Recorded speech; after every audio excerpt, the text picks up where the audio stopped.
Et bonjour, bienvenue au GoCast. Aujourd'hui, on reçoit Pierre Graff. Il est président-directeur général du Regroupement de jeunes chambres de commerce du Québec. On parle de cybersécurité, on parle de tarifs, on parle de l'impact entre les deux. Bon GoCast. Hey, bonjour Pierre, bienvenue au GoCast. Comment ça va? Salut Julien, ça va super bien. Content de te voir ici. Merci, ça faisait un petit bout qu'on était dû, donc Ben je suis oui, ravi qu'on prenne le temps de s'asseoir. effectivement, ça te fait bien le divan rouge. En plus, il va falloir que tu viennes plus souvent. Merci, ça me fait un bon temps.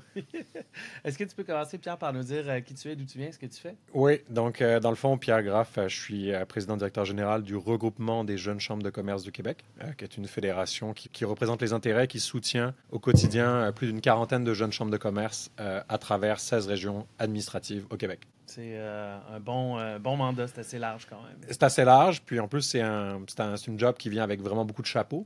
Donc, je suis à la fois gestionnaire, il faut faire vivre l'organisation, collaboration, les ententes de partenariat. Et après, ben, il y a tout le volet représentation. Donc là, c'est à la fois être porte-parole, et 50 à une centaine d'entrevues par an. Ouais, C'est les relations avec le gouvernement. Et en plus, j'ai la particularité d'avoir une nomination du Conseil des ministres pour être ce qu'on appelle représentant patronal. OK.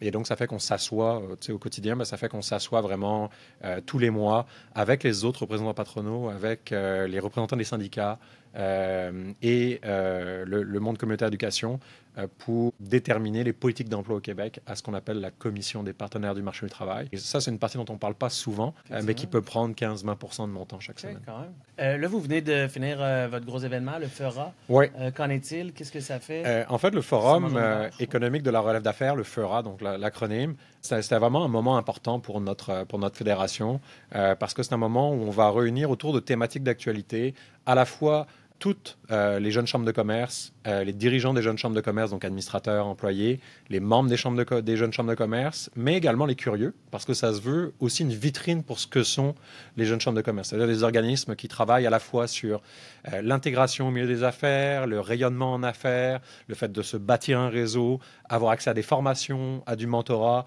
etc. Parce que vraiment, les jeunes chambres, surtout les dernières années, ont vraiment pris un virage pour étendre leur influence. Et ce qui fait qu'il y a de plus en plus de membres, d'ailleurs, à travers le Québec, dans les jeunes chambres, que ce soit les jeunes professionnels, ça pourrait être 70% des membres, pour 30% d'entrepreneurs et de travailleurs autonomes, ce qui est quand même beaucoup plus que la population active, puisque c'est en dessous de 10%. Et cette année, vraiment, thématique très forte, comment se réaliser autour d'une productivité renforcée, parce qu'on sent qu'il y a vraiment un enjeu chez les générations Y et Z du sens qu'on donne au quotidien au travail. Puis d'un autre côté, au Québec, malheureusement, on a d'immenses enjeux de productivité. Et donc, on a tenu 2 panels et 6 ateliers autour de ces thématiques-là. Mais là, tu avais une programmation d'enfer. J'ai vu que tu avais Stéphane à Micrologique, tu avais Martin de Q-Scale et plein d'autres. Oui, on avait aussi Louis Garneau, Pierre-Olivier Dron de Fireburns. Écoute, on avait Isabelle Côté de Cofache Énergie, Frédéric Véraud de Chantier Chibougamau, qui a eu d'ailleurs un coup de cœur du public. Frédéric, je le salue publiquement, qui est un humain extraordinaire. Donc vraiment, je pense qu'on avait 28 conférenciers. Et je pense que pour cette 10e édition anniversaire, on a quand même frappé très fort grâce à toutes celles et ceux qui sont venus cette journée-là. On salue Fireburn aussi, qui sont partenaires avec nous dans les cadeaux qu'on offre à nos clients. On fait la sauce spéciale pour les huîtres Tequila Lime. C'est la meilleure d'ailleurs. Je lui ai dit, c'est vraiment la meilleure sauce shootout tapé au drone. Effectivement, très cool. Dis-moi, Pierre, j'ai vu que tu as fait un article super intéressant là, à propos des tarifs. Là, je fais un segue vers la cyber, là, mais selon toi, est-ce qu'il existe un parallèle et ou un dommage collatéral et ou un positif selon tout ça ensemble? Il faut comprendre que les tarifs douaniers, à la base, ça va toujours impacter plus ceux qui les imposent que ceux qui les reçoivent. Mais c'est sûr que dans notre cas, au Canada, notre économie est 10 fois plus petite que les États-Unis, donc on va vraiment, vraiment subir le choc. C'est moins pire que prévu, parce que c'est partiel, c'est pas total, mais ça a un impact majeur sur les entreprises. Le lien avec la cybersécurité, c'est que je parle avec beaucoup d'entreprises. Non seulement en ce moment, il y en a qui perdent des contrats pour ceux qui faisaient affaire aux États-Unis, puis ça, c'est évidemment terrible.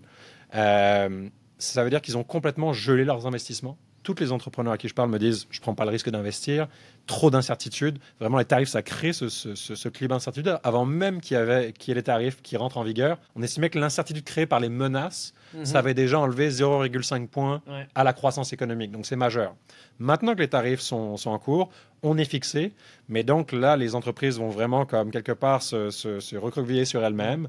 Et dans ce temps-là, moins porter à investir, mais deux aussi de lancer de nouveaux projets. Et la cybersécurité au Québec, on sait que c'est un enjeu parce que le pourcentage de compagnies qui ont adopté différentes approches, que ce soit en IA, en cybersécurité, en données, etc., est vraiment infime comparé aux 220, 250 000 entreprises qu'on a au Québec.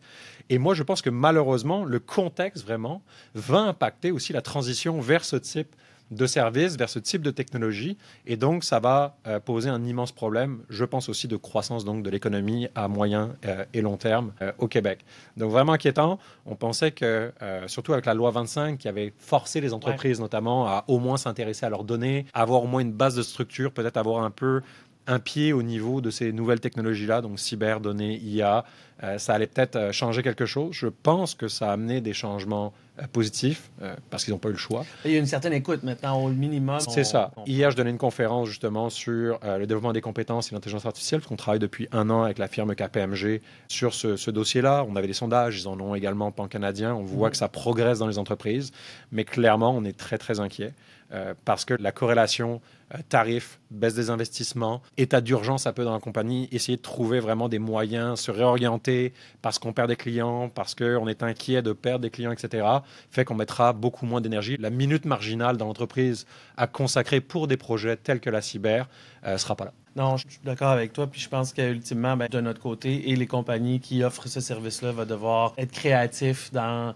l'ajout de ça, de ce qu'on appelle en anglais le security attach ou le security bolt-on, de l'additionner à quelque chose qui est déjà en cours plutôt que d'ajouter ça comme un service de plus. D'aller faire la réduction de coûts, d'aller faire de la diminution de tout ce qui est effort et services en optimisant les services en place. Parce que ces compagnies-là ont déjà souvent de la cyber. C'est juste que s'il y a des à rajouter ou des features additionnelles, je pense que tu as raison, ça aura un impact, clairement. Dis-moi, si on va dans le personnel, pour Pierre, c'est quoi la cybersécurité? Ça se passe comment? Écoute, c'est un peu un running gag, mais dans mon équipe, lorsqu'il fallait installer, mettons, Outlook sur ma tablette, il fallait que quelqu'un le fasse pour moi. Donc, faire un step vers la cyber, c'est que ce que j'ai remarqué, puis pour travailler un peu sur les sujets depuis vraiment, ça fait vraiment 1 an que je m'intéresse beaucoup plus, là, que j'ai mis beaucoup plus d'énergie, c'est sûr, sur l'IA générative et le lien avec le développement des compétences, mais aussi avec la loi C25. Je suis la personne d'entreprise ressource pour la loi C25 lorsqu'il y a des demandes. Donc, c'est moi qui suis identifié.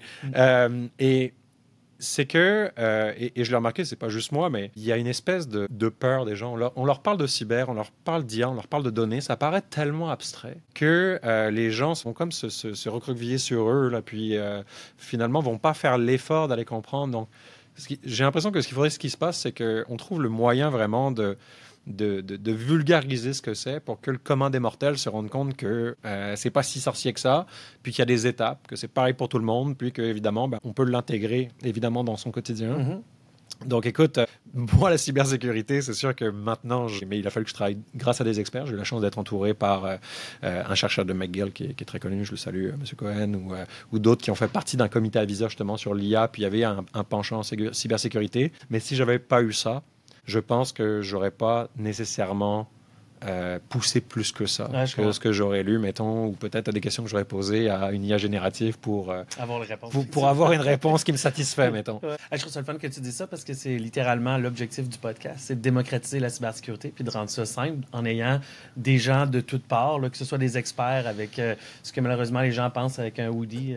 Un clavier dans le noir, en ayant ces gens-là, mais aussi des gens qui se connaissent moins, qui sont dans la business plus. Fait que c'est vraiment intéressant. Dis-moi, Pierre, tu peux revenir dans le temps, puis te parler à toi-même ou te donner des conseils à toi-même, là, que ce soit autant business, carrière, entrepreneuriat ou même cybersécurité, si sujet soit-il.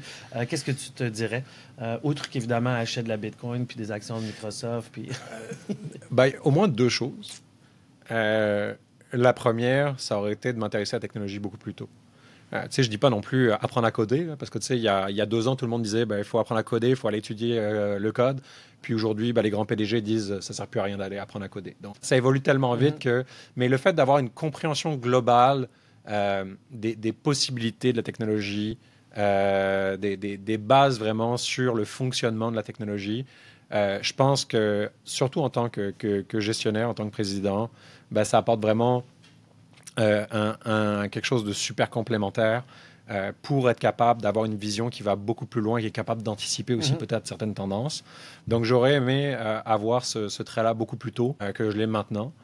Après, je pense que ma carrière a beaucoup évolué, c'est sûr. J'ai été dans le milieu de la vente, j'ai travaillé à l'Assemblée nationale, j'ai travaillé dans le recrutement manufacturier international, même si c'est un bref temps de ma carrière. Je pense que j'aurais aimé apprendre à mieux écouter et plus tôt. Ça, c'est pas simple. Je dois avouer que moi, je suis évidemment ce qu'on appelle un marathonien de la parole. Donc, d'être assis ici puis de poser des questions, pour moi, c'est un... Mais je pense que tu as absolument raison. Et je pense que c'est vraiment essentiel, mais je te dirais que dans l'ensemble, je suis quelqu'un de très curieux. Puis je pense que cette curiosité-là, vraiment en affaires, surtout lorsque on veut constamment se développer, lorsqu'on veut vraiment pas brûler d'étapes aussi pour faire avancer notre carrière, allier cette curiosité mais aussi l'écoute, je pense que c'est le duo gagnant. Si en plus on rajoute le penchant, évidemment curiosité technologique là. Oui. Je pense qu'on a en tout cas un bon trio pour être capable d'évoluer en affaires, donc voilà. Très cool. Merci infiniment pour ton temps, Pierre. Ça a été un grand plaisir. Merci, Julien, pour l'invitation. On se fait une revanche essentiellement dans quelques mois. Avec plaisir. À bientôt. Ciao.